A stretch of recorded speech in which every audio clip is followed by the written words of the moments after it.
Good morning! Today we build 2 fortresses for different families and the story unfolds even further. Welcome back to MorningCraft. So first things first, we're going to head over to this plot of land on the hill and begin construction. Our first fortress is going to be carved out of a forest and it's going to be more like a training ground than an actual castle. It features a large courtyard with a few small walls and then a building attached. And the reason this fortress is less of a castle and more of a training ground is because the Armstrong family that we're building this for doesn't really like castles, and you'll find out why in the story segment. Over here, men. Take 95% of the grain. It's due as debt to the treasury. And come back next week for the next batch. I fear they're starving us to soften us for an attack. Call the Armstrongs and Iron Shields to the hall. We must prepare. The Armstrong and Iron Shield families are both composed of seasoned warriors. Harlan Ironshield was a wise and peaceful guardsman, known for his kindness to the civilians passing past his guard. His kindness was not mercy or agreeableness, but a genuine respect for those who did not wish to cross swords with him or his sons. He served King Olaf loyally for many years, but his wife was slain by an Olufian general who faced no punishment for his crimes. This injustice made Harlan and his children plot a rebellion against King Olaf, and when discovered, his family was sent to the heap as punishment. Victor and Victoria Armstrong, on the other hand, are the most skilled warriors in all of Virelda. In their youth, they could handle entire legions of soldiers together.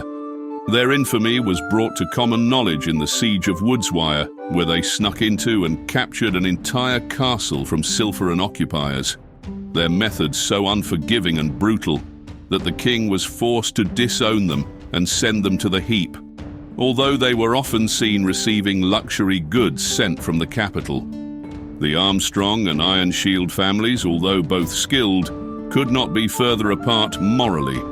If the High Priest intends to attack, the Iron Shields will likely suggest walls and fortifications. The Armstrongs, however, would sooner march to the cathedral and demolish it with the High Priest inside. Perhaps in some sense they're both correct. So you can see me here carving away more and more of the forest as I bring this building into existence. To say this might be coming under attack, it's pretty under-fortified. But that makes sense for the Armstrongs, as they'd always rather be in the position of striking first. And they'd always prefer to meet their enemies on the field than to be besieged. If you're enjoying the video, why not drop a like, subscribe, or share with a friend? And you can see me here working on the second floor. I added in some flooring and then got to work on the walls. And I built these walls to be 4 blocks high, and before we look at the final build, let's take a trip to the Wall of Hope. And now I think it's time we revisited the Wall of Hope. Since the last time we checked, I've added 4 quotes from Sleepiest Panda. We've got 4 new comments on here, so see if you can spot them. But I actually had to extend the wall, because we were going to run out of space, so it's a little bit bigger now. Make sure to comment your suggestions, and maybe it'll make it onto the wall. So here we have it, the final build. I'm going to add a few extra decorations at the end of the episode, but I'm pretty happy with how this training camp turned out. You can see we've got these dummies here for training against. And then the Armstrong home is attached behind the training ground. The dog and the Earl searched Mount Thaldrim for some time, until they found a pig deep in the caves. There was clearly something special about this pig, and the dog had an overwhelming feeling that the High Priest should not get hold of it. So he named the pig Bertram and took it to a nearby village where it would be safe. What on earth could be so special about Bertram? So for our second fortress, we're coming back to the plateau. And this small grey building you can see here is the home of the Ironshield family. They're going to want a castle eventually. That's not something we can do just yet. But we did build out this sort of wall here that leads to a turret. This will eventually form a castle at some point, but we're quite a way off that yet. And so I widened out the wall and the turret with a diagonal block. And now it's a pretty good size. There was still a ton of details left to add to this. But you'll see that and their family banner after this story segment. High Priest, how good it is to have a guest in my holding. May the dawn shine on you.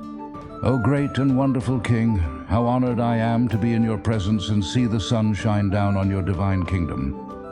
But my King, I must be truthful. I have had terrible visions of a rough sea, and I can't help but worry for the pirate King Lander Stone.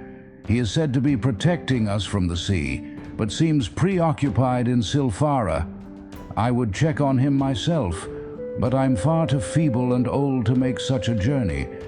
But it was in that worry that I remembered your wonderful wife and her great teleportation magic. Could you task her with checking in on the Pirate King to ease an old man's fears? O King Chapman, the honorable heir to a dog's kennel, the prophecy is almost complete, and you have no more friends left here. It will hurt to see you go when the true king comes, but at least you'll still be honorable. And so we can see here the beginnings of the Ironshield castle. It definitely looks thrown together, but they have a pretty cool banner, which really does look like a shield made of metal. They fly it proudly next to the banner of Thaldrim, as they recognise that although this is their castle, it is in service of their new home. It doesn't look the easiest to defend, and the smoke signal is going to be seen for miles. But it's not a bad start from the Ironshields. But let's flick back to the Armstrongs' training ground and take a look at their banner. Like the Ironshields, they proudly fly it alongside the Thaldrim banner. And they're trained and ready to strike in the name of Earl Stonehelm. And they have an even bigger smokestack, because they're really not afraid for a fight. It's almost an invitation, really. But let me know in the comments down below which of these families you prefer. Do you see yourself as more of an Armstrong or more of an Ironshield? And who do you think the High Priest's true king really is? Let me know in the comments down below. And there we have it, the end of another episode. Today, why not try and do something positive for someone else? Don't know what that's going to be. Just give it a go. Or don't, it's up to you. Anyway, here's a quote.